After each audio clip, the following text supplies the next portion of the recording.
Hace 2 meses, cuando se produjo la rebelión del grupo Wagner, que acabó como acabó, en esta columna y en las columnas que yo escribo en diarios y en revistas, lo que planteé fue lo que se plantearon muchos observadores internacionales.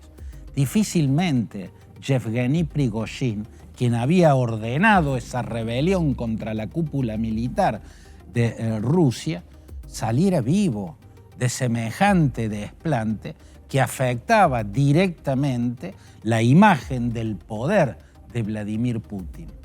Habíamos planteado hace 2 meses que lo que está ocurriendo en estas horas ocurriría. Habíamos planteado que nadie que haya desafiado de ese modo y provocado un daño a la imagen del poder de Vladimir Putin como el que provocó la rebelión del grupo Wagner, normalmente salía vivo de semejantes circunstancias. Nos preguntamos cómo haría Prigozhin para sobrevivir a semejante desplante.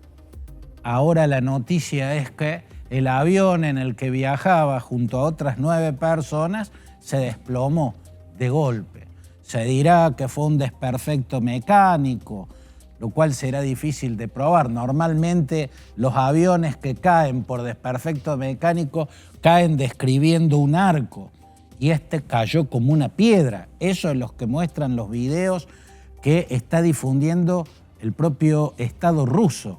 Un avión que cae como una piedra. Así caen los aviones cuando son alcanzados por un misil lanzado desde la tierra, lanzado desde otro avión, o cuando les explota una bomba adentro.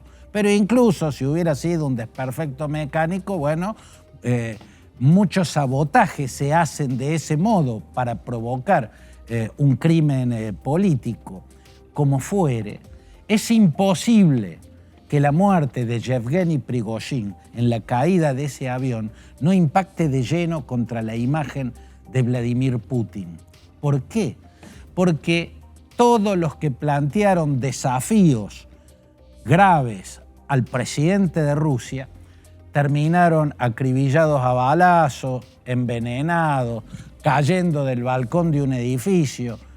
Sí y solo sí, aquel que desafía de una manera muy grave a Vladimir Putin termina de ese modo. Así ocurrió con Boris Nemtsov, el ex viceprimer ministro, asesinado en el 2015, lo acribillaron a balazos a poca cuadra del Kremlin por haber denunciado que Putin había iniciado una invasión de Ucrania infiltrando al grupo Wagner en Donetsk y en Lugansk.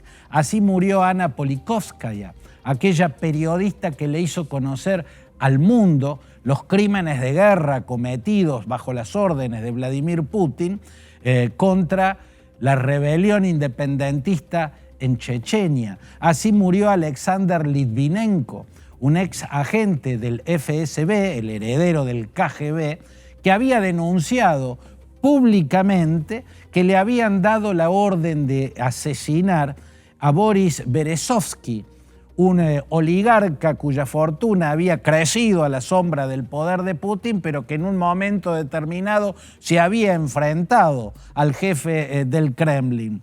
También envenenaron a Sergei Skripal y a su hija Yulia, quienes habían denunciado muchos crímenes de Putin y por eso se habían exiliado en Inglaterra, en Salisbury, en Inglaterra, fueron envenenados, sobrevivieron milagrosamente, como también sobrevivió a un envenenamiento similar con un agente neurotóxico, Alexei Navalny, quien denuncia la corrupción y muchos crímenes del régimen de Vladimir Putin. Así mueren los que desafían el poder de Putin. Y lo había hecho Yevgeny Prigozhin. ¿Quién era Yevgeny Prigozhin? Bueno, es el hombre que amasó una inmensa fortuna a la sombra del poder de Vladimir Vladimirovich Putin. Desde que él vendía hot dog, le dicen el resto del mundo, en la Argentina le decimos panchos, en las calles de San Petersburgo, y Vladimir Putin era el vicealcalde de San Petersburgo. Ahí nació un contacto que a él le permitió pasar de un puesto de venta de sándwiches callejeros a una cadena de restaurantes en San Petersburgo. Y luego, cuando Putin llega a la presidencia, se convierte en el dueño de una empresa de catering que obtiene los contratos para abastecer con los catering al Ministerio de Salud, al Ministerio de Defensa, lo que incluye los cuarteles militares, y al mismísimo Kremlin. Así se multiplica la fortuna de Prigozhin a la sombra de su amigo y también socio, posiblemente. Y posiblemente fue conjuntamente con Putin que se decidió invertir mucho dinero en la creación de una gran empresa privada militar, o sea, un ejército mercenario. Y fue Vladimir Putin quien contrató al grupo Wagner de Yevgeny Prigozhin para que actuara junto al ejército ruso en la guerra civil de Siria, defendiendo al régimen de Bashar al-Assad. Fue el régimen de Vladimir Putin el que ayudó a Prigozhin a conseguir contratos para que los miembros de los mercenarios del grupo Wagner participen en conflictos internos en el norte de África, en Libia, en Chad, en la República Centroafricana, en Mali, en Burkina Faso. En todos lados está el grupo Wagner cobrando grandes fortunas y haciéndose cargo de zonas con minería muy importante, y a eso lo consigue a través de Vladimir Putin, como que a través de Vladimir Putin el grupo Wagner fue contratado para actuar en la guerra de Ucrania. Pero ahí empezó precisamente el problema de Yevgeny Prigozhin y su viejo amigo y posiblemente o seguramente socio, Vladimir Putin. ¿Por qué? Porque en la guerra de Ucrania empezó a enfrentarse Yevgeny Prigozhin con el generalato ruso. Como el grupo Wagner parecía tener sobre el terreno más éxitos militares que el ejército ruso, Prigozhin fue convirtiéndose en el narrador de esa guerra. Aparecía permanentemente en conferencias de prensa, daba entrevistas a medios internacionales, aparecía todo el tiempo en televisión y cada vez se iba volviendo más críticos hacia los generales que dirigían la guerra en los campos de batalla de Ucrania y también hacia las máximas autoridades militares de Rusia, que son el ministro de Defensa, Sergei Shoigu, y el jefe del Estado Mayor Conjunto de las Fuerzas Armadas, el general Valery Gerasimov, ¿no? Fue creciendo el enfrentamiento entre Prigozhin y las máximas autoridades militares, hasta que llegó ese punto de quiebre total y Prigozhin pone al grupo Wagner a avanzar sobre Moscú con el objetivo declarado de decapitar la cúpula militar rusa.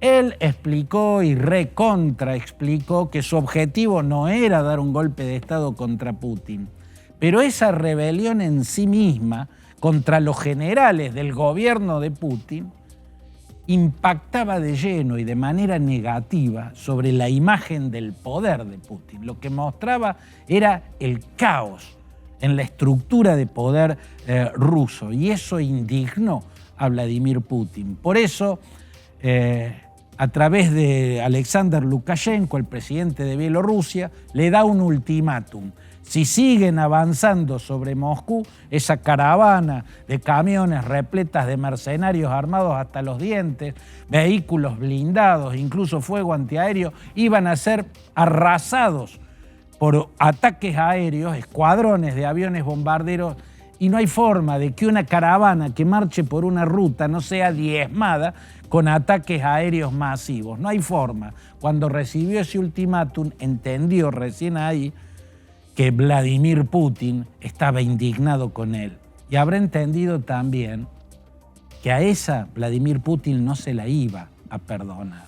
Por eso la pregunta que nos hicimos en esta columna, y también yo en mis otras columnas en los diarios y en las revistas donde escribo, ¿cómo haría Prigozhin para sobrevivir a la situación que él mismo había creado? ¿Cómo haría para resolver esa encrucijada en la que él mismo se había metido? ¿Puede sobrevivir alguien que daña de semejante modo la imagen del poder de Vladimir Putin? Eso nos preguntábamos hace 2 meses. Ahora la respuesta es no.